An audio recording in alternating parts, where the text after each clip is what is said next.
Ladies and gents, welcome back to another Engineers podcast. Today we're joined by Paolo Brasso. Paolo's a director of engineering at Agoda, and a lot of people will know Agoda. A lot of people actually know their holdings company Booking. Essentially, a digital travel platform that's bringing high value, rewarding travel experiences to people all over the world. And millions of people on an annual basis use these guys and girls to book trips of a lifetime. So we're going to be talking about everything infrastructure, platform related, and actually what those customer funnels and experiences look like at some of this scale. And we're joined by no better than Paolo to come and talk to us about that. So Paolo, thanks for coming to join us. How are you? Thanks to Elliot. I'm doing great. Good man. We always start with a bit of an intro into you, your background. You're joining us from sunny but dark Thailand at the moment. So give us a bit of an insight into some of your background and how you ended up in Bangkok. Absolutely happy to do that. Yeah, as you can see, it's almost nighttime over here. So yeah, my name is Paolo. Thanks for the great introduction. I originally come from Italy. I was born and raised there. Then I moved to the United States, to Chicago for a couple of years. In 2014, I did my master thesis over there. That's really when everything came together. I met my now wife over there, and together we decided, hey, let's give it a try. Moving to Thailand definitely was not something I had perspected for a long time, but it did happen, and it was probably one of the best decisions of my life, both from a personal perspective and a career perspective as well. I worked for a company before joining Agoda for a couple of years, 1.5 years actually, and then I always had the passion of traveling, and I said, "Hey, why not to join a company that actually helps travelers?" And it just happened to be that Agoda was one of the biggest players in the world, and especially in Thailand. I applied to Agoda about 8 years ago, and I've been here since then. Yeah. So currently, my role in this company is really about managing an organization of roughly 90, 100 software engineers. And my domain is what we call the booking form or booking creation experience. You can think of it as the checkout page of the travel platform of the travel portal we provide. Um, as part of roles and responsibilities, I would say what I what I consider uh, interesting about what I do is kind of the scaling the organization, the people organization, while at the same time being as close as I can to the technology that my teams and the organization uses, and try to bring the expertise of my background into the day-to-day decision makings that go through. So yeah, this is a bit of an overview of what I do here. Yeah. Some move, by the way, from Chicago to Thailand, some difference in weather. How did that actually end up happening? Talk to us about that move. How it ended up happening? Well, I usually tend to make big decisions in a very short time. That's just how I am. So it didn't really happen through, a very long decision making process. We just said, hey, there is an opportunity. It's probably a good time in life to try things out.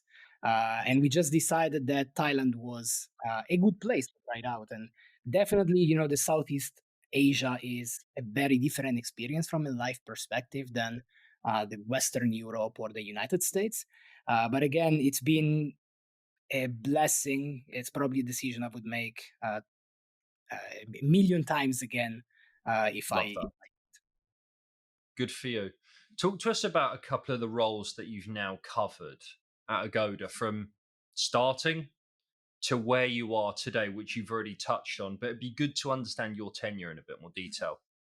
Yes. So as I said, I actually applied to Agora almost 8 years ago. It's going to be 8 years in a couple of months. And I started here as an engineer. I started as a software engineer in what we used to call the core platform. At that time, Agora was selling only hotels. Now we sell a lot of other products, flights, activities, car rentals. And back then, I was managing the sorry, I was not managing, I was working within the domain that was powering up our search and what we call the property page funnel. So imagine you land on Agora, you search for Bangkok city, you get a list of hotels, you click on a hotel, you get a list of rooms within this hotel. This is the the domain I was actually managing, mostly on the backend. At that time, I did mostly product development, helping the team to introduce new pricing features, connect with external supply that was providing us the rooms that we eventually sell, other than the rooms that we have direct contracts with. And later on, within the same area, I started to move towards the site reliability side.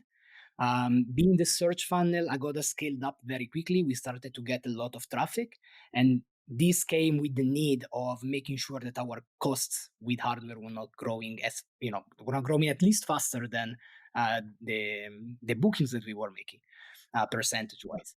So I started to look into things like managing the uptime, the utilization, doing capacity planning of the APIs. And roughly 3 years ago is when I moved towards the end of the funnel, what now I call the booking funnel or the checkout page. Um, this is a very different environment. It's kind of the biggest complexity now is that we don't just sell hotels like at the beginning, we sell a lot of other products. And these products have a lot in common, but also have a lot of differences. And we're really trying to build a platform that serves them all. And the kind of the interesting part that I just realized as speaking to you is that yes, 8 years is probably not a very common tenure, especially in tech. But what you do see happening in Agoda quite a lot is that people tend to stay very long. And I think the interesting part is what I described. Like I was able to move to, and I was given the opportunity to move to a lot of different teams, not a lot, a couple of different teams within my 8 year tenure. And this kind of helped me see the company from different angles. It helped me tackle different challenges. And it always felt like, hey, there is something new to learn about. And that's what kind of kept the pace going. Yeah, I love that. You joined as you've explained, you've joined really as a software engineer. You've evolved into site reliability engineering and obviously grown through various ends of the customer experience or funnels, as you call them. So you've seen quite a wide array of challenges, technical challenges, and multi product challenges. I think it would be really good to try and break those down from splitting them into two sides of the customer journeys, break down what engineering challenges you're likely to see at the start of the funnel, what engineering challenges you're likely to see at the end of the funnel, because that will really help us understand a little bit more about what you've been exposed to. Yeah, thanks for the question. Indeed, as you're saying, challenges are different. Even though you are still developing on, similar languages, frameworks, the type of day-to-day problems that you have to face, I think they are intrinsically different. So let me start with some examples of what did we used to face as main challenges as the company was growing, and you sit at the beginning of the funnel, which is by the definition, it's a funnel, so that's where the highest volumes, where the highest traffic peaks are coming in. This is what you need to deal with. Just to give you an example, the core APIs, the core platform APIs I started working with, they grew different folds, and as I left the kind of that domain, we those APIs were serving something on the line of 100,000 requests per second.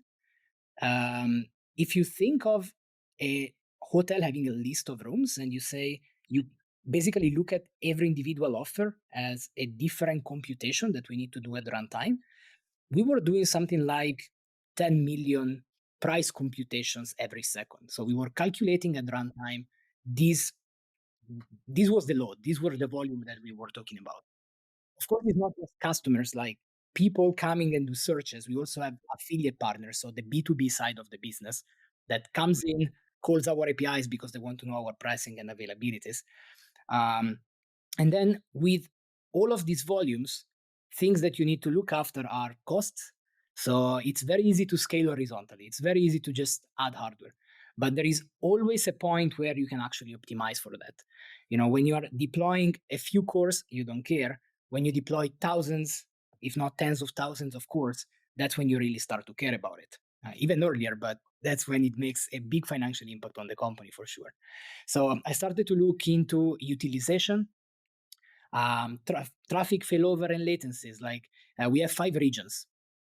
We serve our customers from 5 different regions around the world. So how do you want to manage your APIs if, let's say, one region goes down or one region is under maintenance for some reason? Then you need to have a complete replica set on the other region to sustain that load or distribute that load. Then bots come in. You have a peak of traffic, bots come in, and the traffic peak goes even higher. Then what do you start to do? You start to reject bots. You start to do load shedding.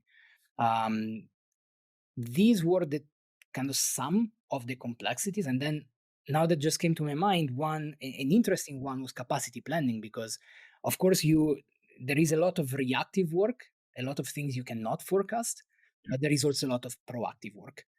Let's say that the business comes and they tell you, hey, by the next 2 quarters, I'm expecting a 10% traffic increase. It might sound as simple as, hey, let me scale horizontally 10% more. The reality is that I give you an interesting example that we had to deal with at the time. If you look hotels in Japan, for example, they tend to have per hotel a multitude of offers.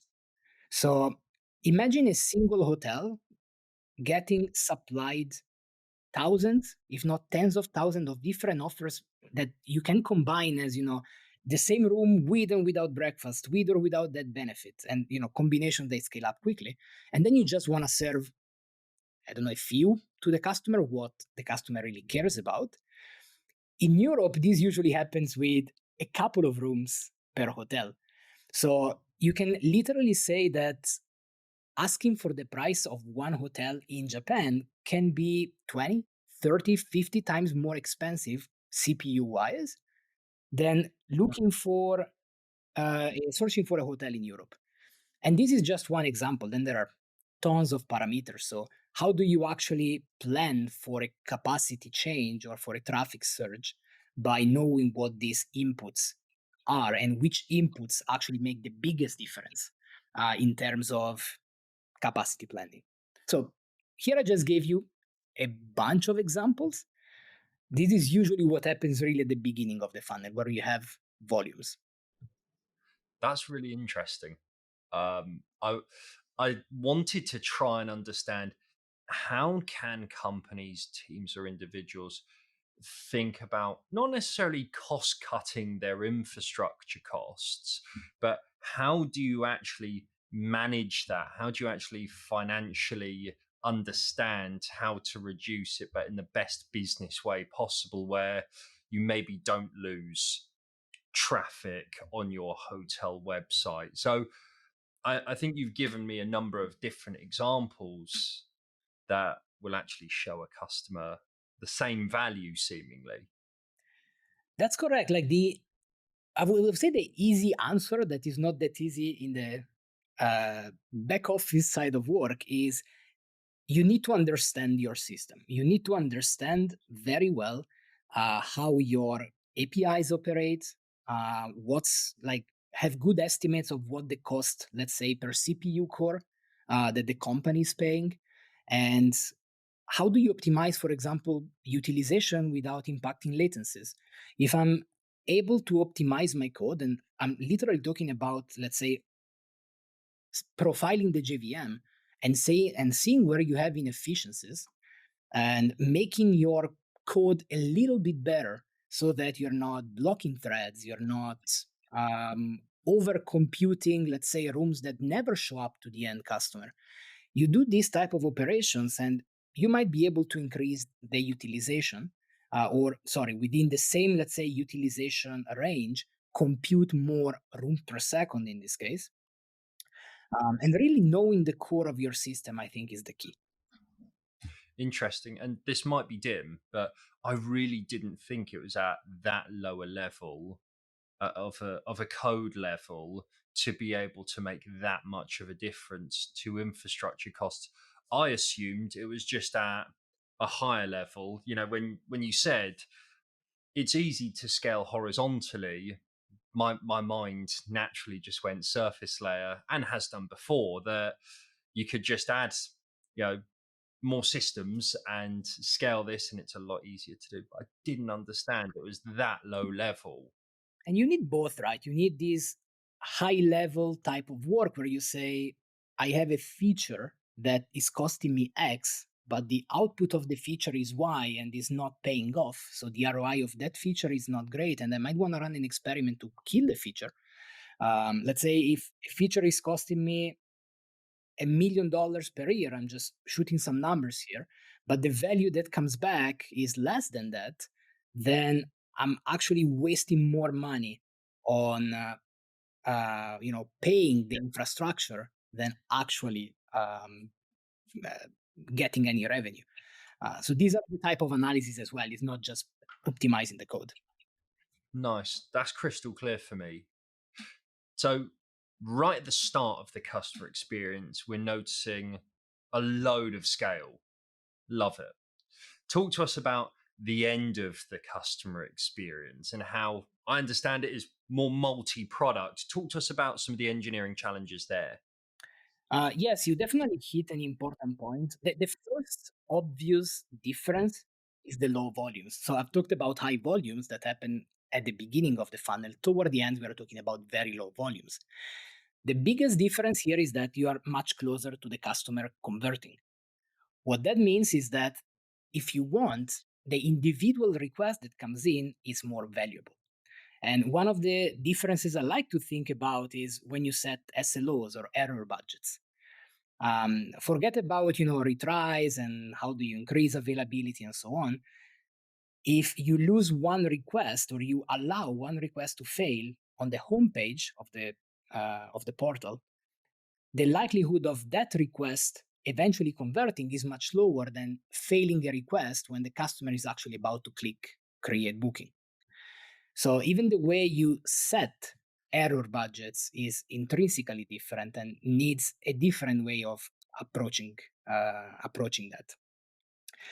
There are differences in how you manage data across data centers. It's a much more transactional experience for the customer. So they're not searching and navigating or like browsing Agoda anymore. Towards the end of the funnel, what they care about is I've made a booking. I want to see this booking they manage my booking page. I want to get an email.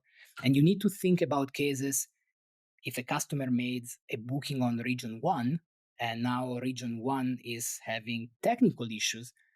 To me, availability means this customer is actually able to land on a second region and see the booking still existing, being made. So there is a lot of, we talk a lot about eventual soft, hard consistency of the data across the data center for this type of transactional experience for the customer.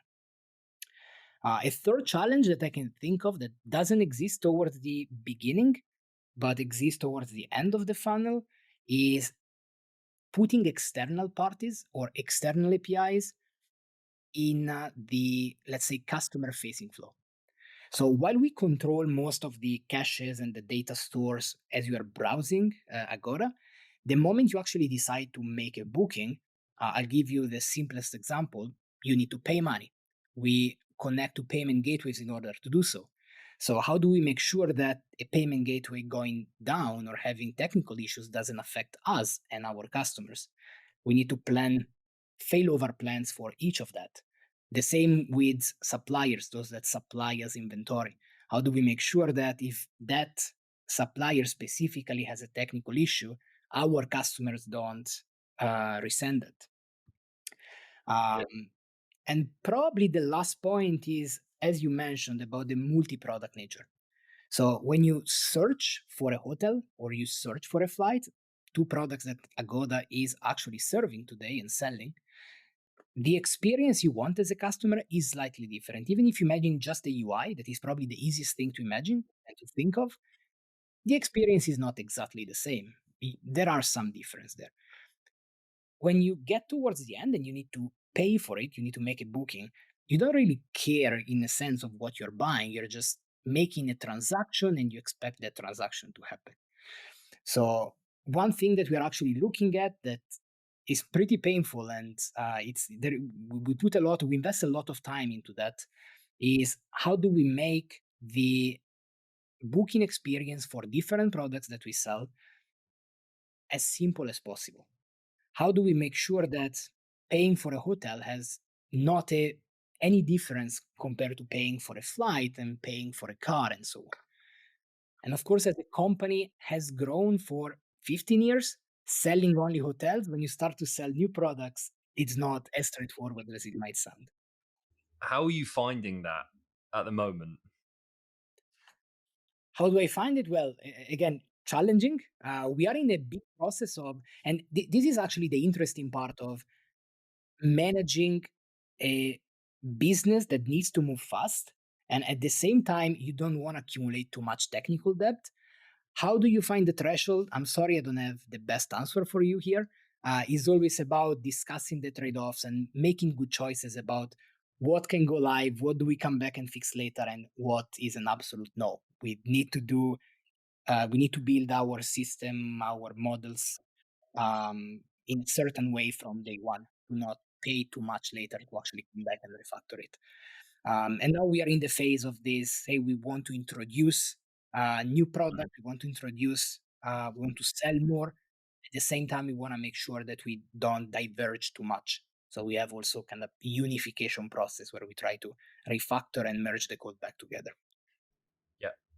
I love the experience. I didn't want to interject, but I love the experience of the different ends of the customer journey.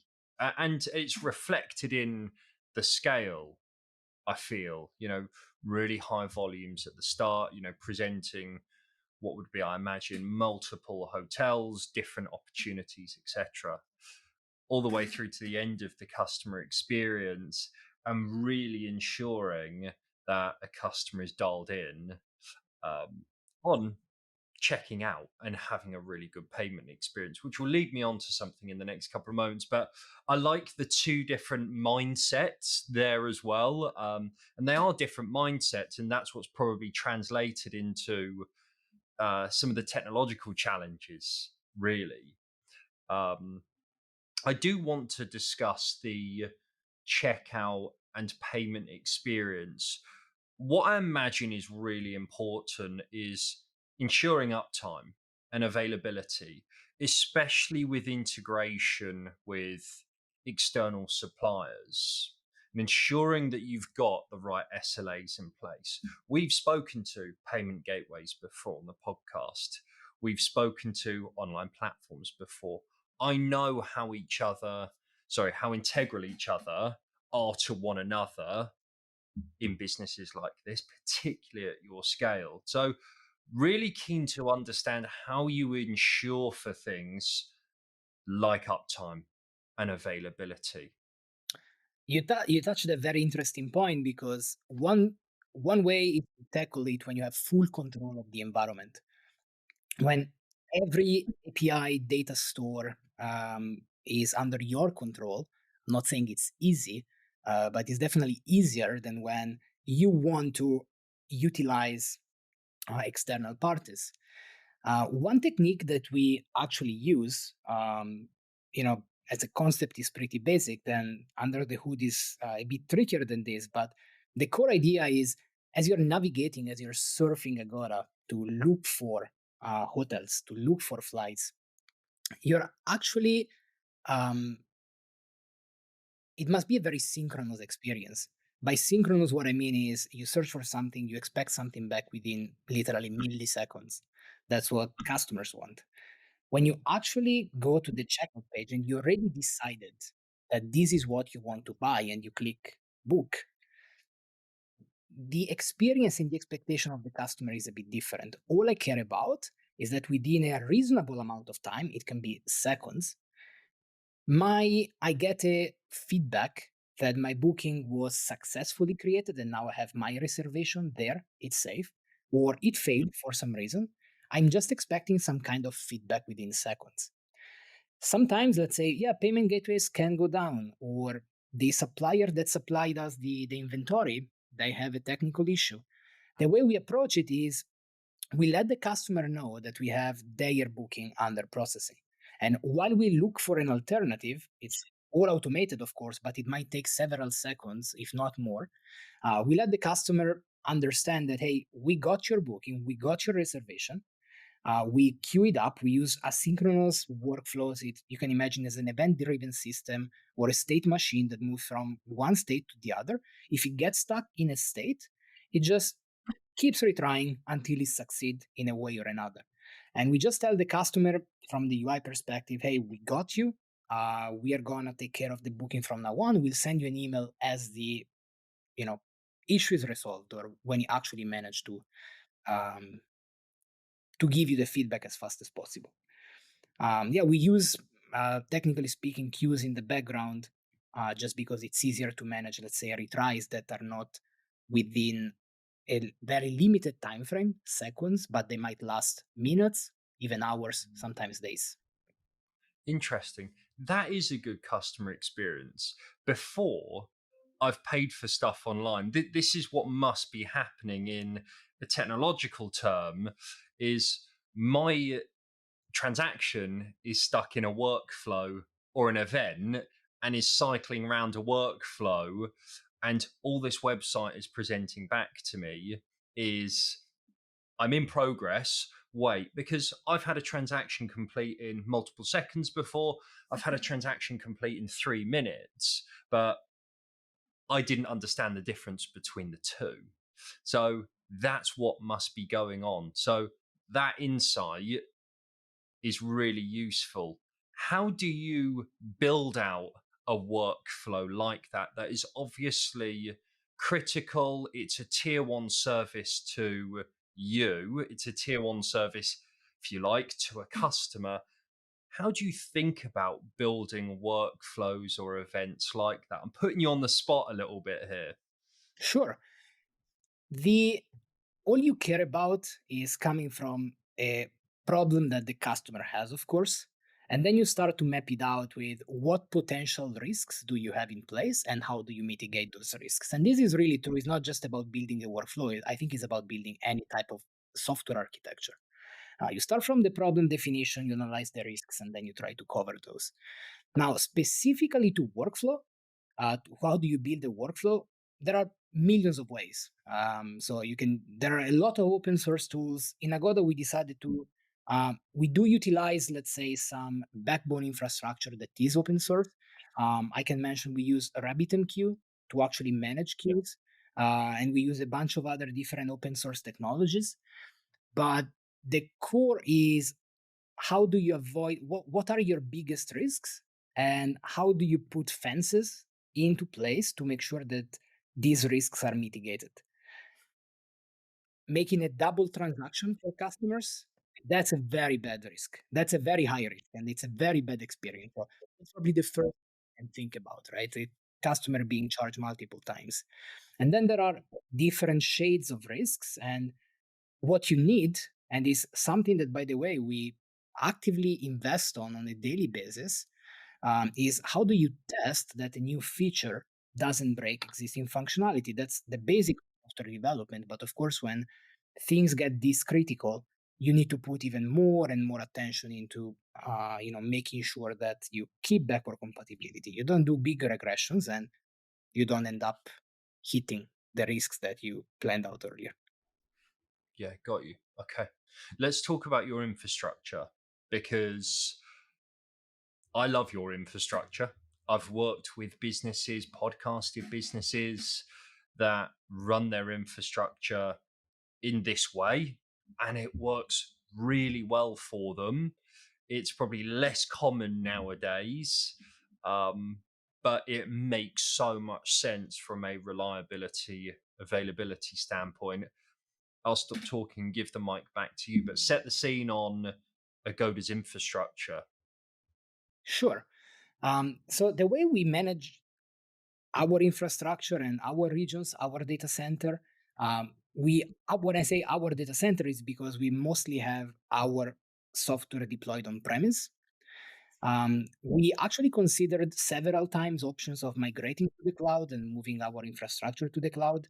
But currently, we are happy with our capacity, performance, quality of the hardware that we get.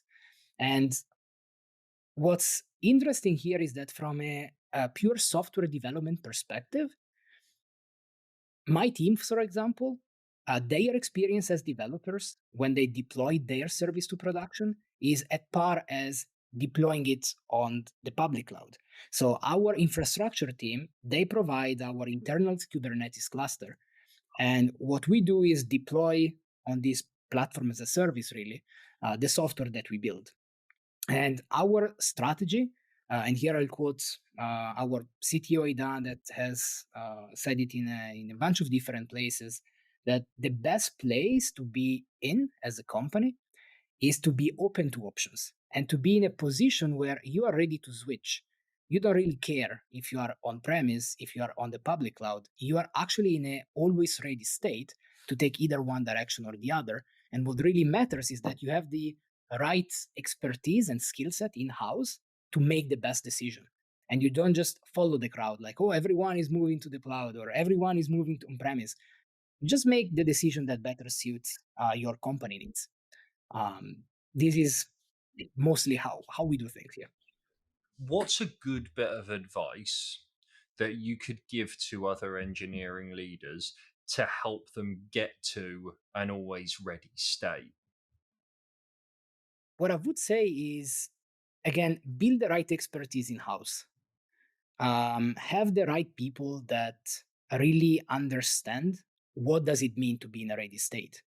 Um, and people that are capable, developers, engineers that are capable of abstracting the different layers of the infrastructure and of the software that gets deployed on, so that if tomorrow I decide I want to move my set of, even I want to run in hybrid mode, because that's something we considered, running, let's say, partially on the cloud and partially on premise.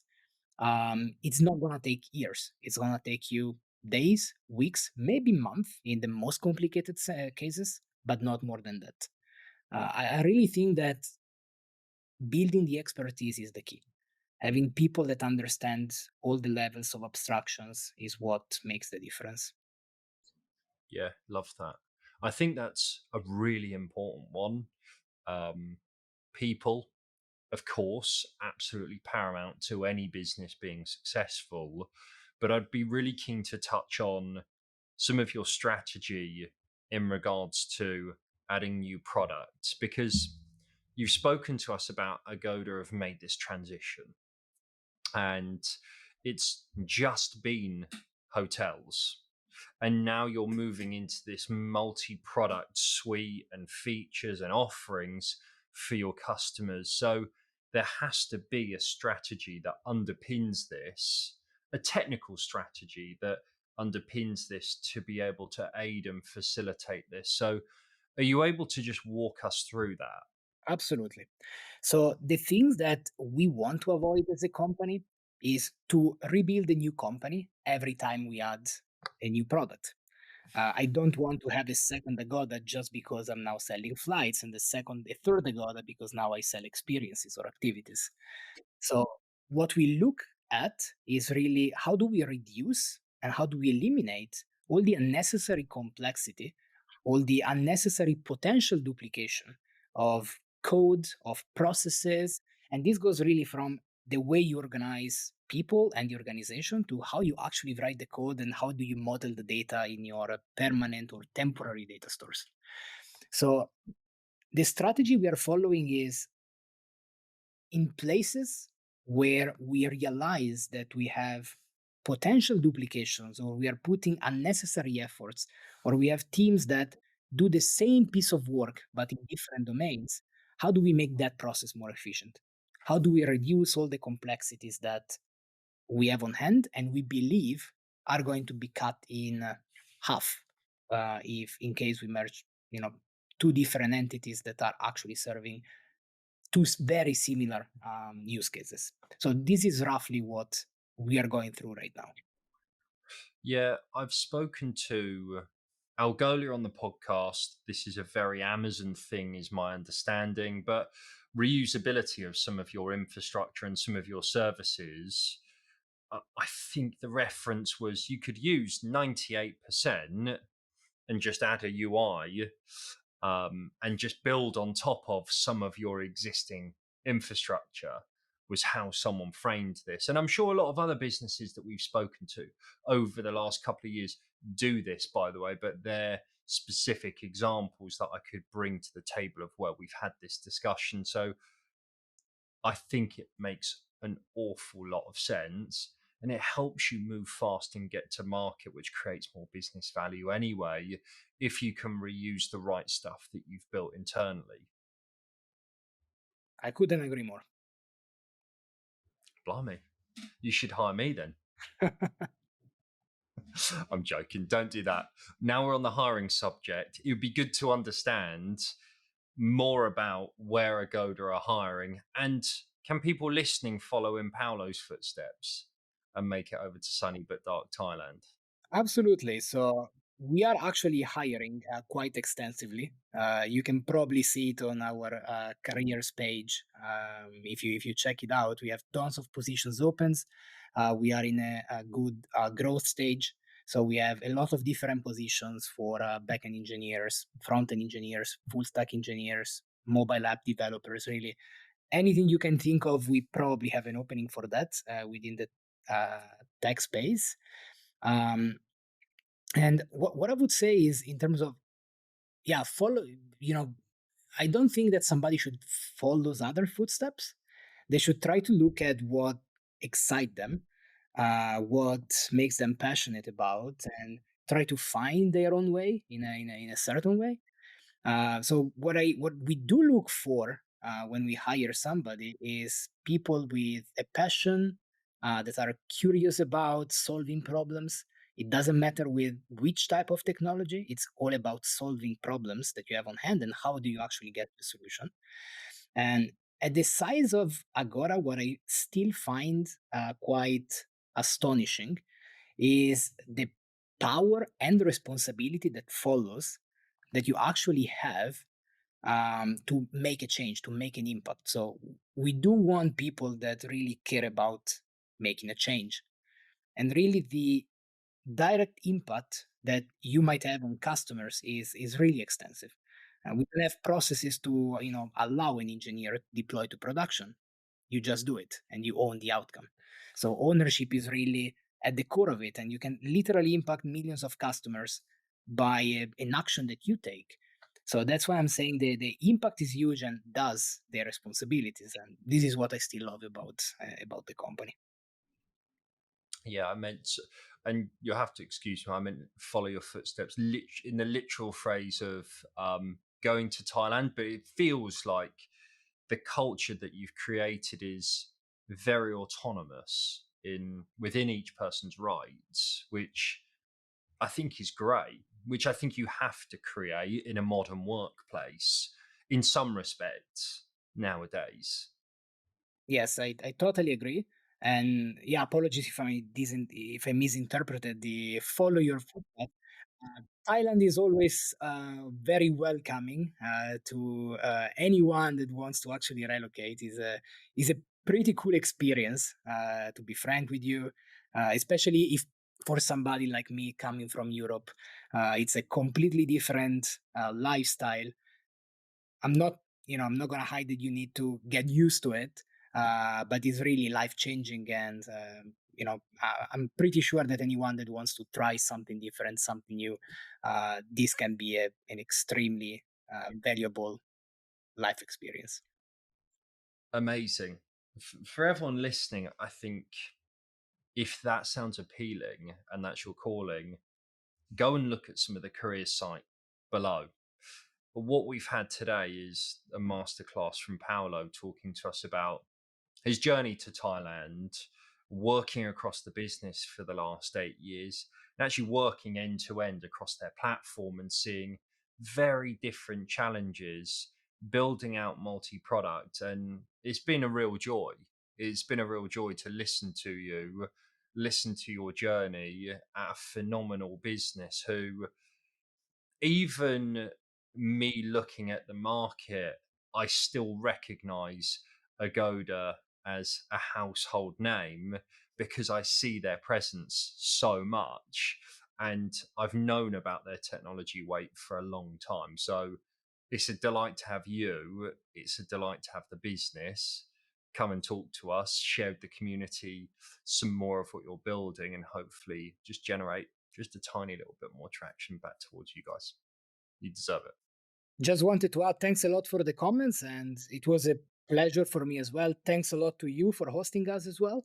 It was a really nice chat, and looking forward to the next one. For everyone listening, likes, shares, subscribes, all of that good stuff that contributes to the ecosystem, keeps us ticking around, keeps us engaging people like Paolo. That is massively appreciated. And all the details you need on the guys and girls at Agoda are below. So go and check that out. Paolo, thanks, mate. Thanks, Elliot. Cheers. Hey guys, thanks for watching this episode. Massively appreciate you listening and checking in with us. If you want to find out more about us and what we're doing, please check us out on social media. What we're trying to do at Engineers is build a community to drive knowledge sharing and experiences. On Twitter, we can be found Engineers.io. It's no underscore. We've also got a website, which is engineers.io. These links will all be posted in the description. Any feedback and comments are massively appreciated. We're always looking to improve on where we can. Thanks, guys.